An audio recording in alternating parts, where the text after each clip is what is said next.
please welcome our virtual speaker from Malaysia to talk about building affordability in our megacities, the Chief Operating Officer of our partner, REHDA Institute, David Chong. Good morning, Aries. My name is David Chong from REHDA Institute, Malaysia. Thank you to the Aries organizers for inviting us to speak in this forum. Now, today, the topic that I'll be talking about would be developing affordability in today's key Asian cities. Now, first of all, I will start with what is affordability, specifically housing affordability.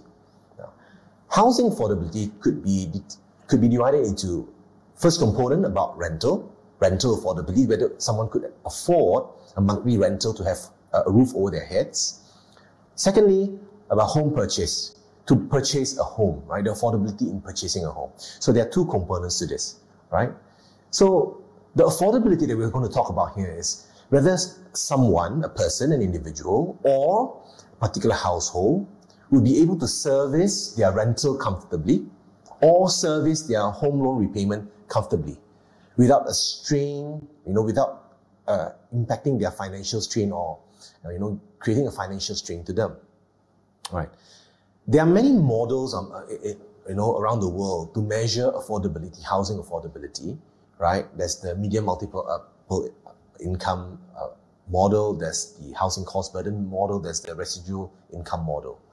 But in general, the general rule is that it should not, your rental or your home purchase spending, it should not exceed 1/3 or 30%, approximately 30% of your monthly income, right? So if it's more than that, it could impact the well-being, or create other types of financial strain onto you. So, relating to housing affordability, in most cities and most countries around the world, housing affordability is a very sensitive topic. And as we, experience inflation globally, right? Cost of doing business goes up. The cost of food, food security, food production goes up, right? And construction cost goes up. So housing affordability is impacted and eroded. And key Asian cities are not excluded from all these cost push, right? So housing is particularly sensitive because it's normally an electoral issue to any elected government. Now, if the people in a particular country, the residents and the people in a particular country is housed well, right, and they are happy, it tends to lead to less social problems and social issues. Now, there are many countries and key cities around the world whereby it's very dense cities. For example, in Hong Kong, we were in Hong Kong last week, right? And certain cities, for example, in Singapore, right, where there's higher density of living. So, housing affordability is impacted because the supply and demand equilibrium, right? So maybe there may not be enough supply to match the high demand, okay? Now, in most countries around the world, including key Asian cities, policymakers, researchers, advocacy groups, they do a lot of study in terms of housing, in the whole housing supply chain and infrastructure, right? To identify challenges, propose solutions, etc.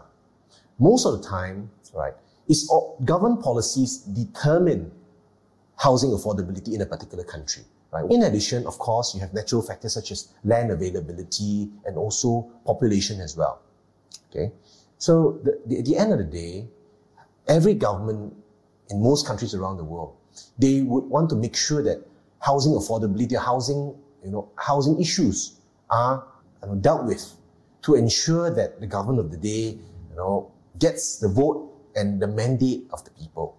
Hence, governments in key cities, right, often work with large stakeholders such as developers, right, that builds a lot of these homes to assist the government in supplying homes in particular key cities. So next part, I would like to elaborate a little bit about the couple of key Asian cities. So we'll take Singapore, Hong Kong, Kuala Lumpur, Bangkok and Jakarta has a comparison based on several factors, right? So one of the factors that I will start with would be income levels. So these key 5 Asian cities, Singapore and Hong Kong, in terms of median income, has a higher median income than the rest of the cities, such as Kuala Lumpur, Bangkok, and Jakarta, right, in general. So with the differing income levels, it impacts affordability, right? It impacts affordability.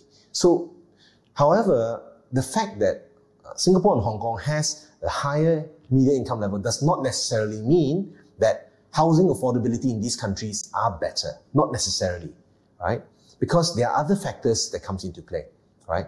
As I mentioned earlier, in my earlier part of the presentation, we're going to look at rental and also a home purchase as well when we consider affordability, right? So now, other than median income levels, right? We also consider market conditions, which is the supply and the demand. So market conditions, supply demand includes how many units, right, are being produced and brought into a particular city per annum in an annual year, right? How many new units and new homes, right, are being built in these key cities. That is also one of the key considerations in terms of market conditions, right? That impacts affordability. Now, under market conditions, not just supply, but also demand. If a particular city has a lot of international expatriates coming to the city to work, and if the demand becomes higher and there's inadequate supply to meet such demand, then housing affordability is impacted because costs goes up, right? I mean, yeah, housing cost goes up in terms of rental, in terms of, purchase as well, okay? So these are some of the factors. But in addition, we look at housing costs as well, right? The third factor, housing costs. How much does it you need to maintain your property? Your maintenance fees, right? Then you need to pay your service charges, right? And the home owners association fees, etc. This also includes your rent payments and your mortgage payments. And these are determined also by bank lender interest rates as well, okay? Because in these 5 key cities that I mentioned earlier, Singapore, Hong Kong, Kuala Lumpur, Bangkok, and Jakarta, each government or central bank may dictate a different interest rate. And each central bank will determine the interest rates for each particular country, right? So all these are factors that comes into play that needs to be balanced to develop or impact affordability in each particular city or in country as well. Now, another component that needs to be balanced would be government policies. I mean, in my perspective, government policies are one of the biggest determinant that impacts all the other factors that we mentioned earlier, right? Just as a recap, we spoke about income levels, right? Number 1.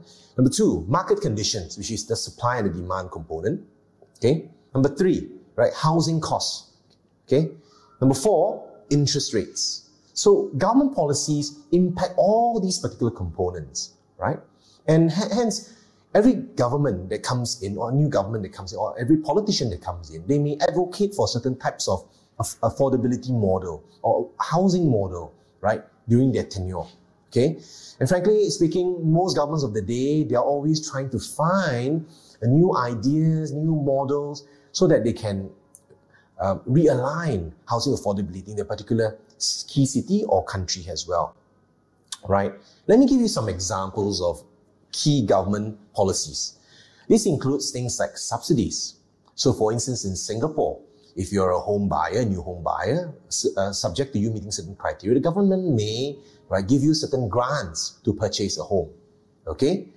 That will help young couples move up into the property ladder, okay? So subsidies will assist in affordability. The others would be grants and also other types of initiatives, housing initiatives. In some countries around the world, there are government housing, government-controlled housing, whereby only certain people on a certain household income threshold will be able to rent in those places or purchase in those special schemes. Now that also assists in affordability because it gives a person or a household a roof over their heads, right? So that's another measurement as well. Next component, right? I would like to share some examples that I feel is very insightful in key particular cities. Okay. Now, many people may not realize that every city governments that we approach, right, when we're doing our housing studies. I mean, REHDA Institute, we do a lot of research in terms of housing affordability, housing models around the world, and we work with many institutes as well, with our counterparts in Jakarta and Singapore, in Hong Kong, etc. Now, very interestingly, I mean, a lot of the cities that we went, we were in Hong Kong and Shenzhen last week, as I mentioned, and when we spoke to people on the ground, architects, etc., they mentioned that, well, the model that they're applying is very similar to the Singapore model. Now, a lot of people, when we have visited HDB in Singapore, very beautiful HDB, very clean, right? Very, very good models to follow. And of course, there are some HDB that has record transaction, the $1 million HDBs as well. And imagine these are affordable homes, affordable housing provided by the government, right? So everybody wants to look at that as a benchmark, which is fair. However, not many people realize that, right?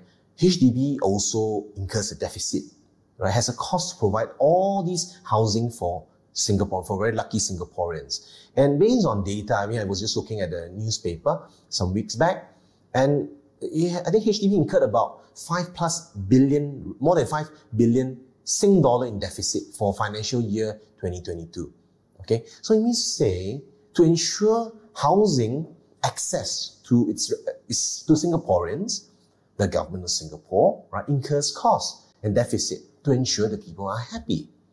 Okay, and from the city where I come from, in Kuala Lumpur, the government, in Kuala Lumpur in Malaysia, it's a little bit unique in the sense that we have 3 tiers of government. We have the federal government, we have the state government, and below the state government, we have the local councils. Now, in Malaysia, land is a state matter. Hence, the federal government's hands could be a little bit tight, and in the sense that they may not be able to dictate what the states could do because land is controlled by the state. So the federal government and the states need to work together to deliver affordable housing. We have quite a lot of schemes. The last couple of years, we have Prima, we have state-owned schemes, etc. And we have also schemes whereby the developers, right, are mandated, means they're forced, right, to build certain components of affordable homes when they get approval to build regular homes. Okay, so all these stock in the market, right, also impacts the affordability. Now, the good news is, in the last couple of years in Malaysia, house prices, although has been going up, but is relatively managed. The cost is relatively manageable. And a particular fact in Kuala Lumpur, last 5 years or so, would be about the property overhang, right? Most people talk about, in Kuala Lumpur, there's a property overhang, etc.